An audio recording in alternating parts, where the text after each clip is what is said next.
Salam, hörmətli və dəyərli izləyicilər. Bugün şifahi xalq ədəbiyyatında epik növün janrlarından biri olan rəvayət haqqında məlumat verəcəyik.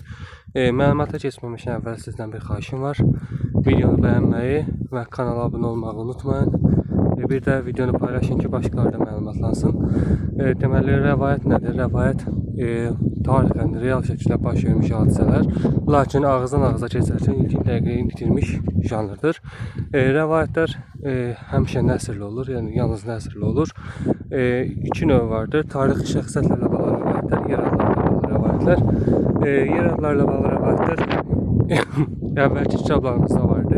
Üzr istəyirəm, əvvəlki kitablarda vardı.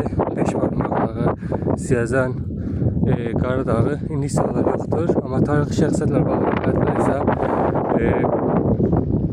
Nuh, Peyğəmbər, Astiaq, Tomris kimi rəvayətlərdə tarixi şəxsiyyətlərlə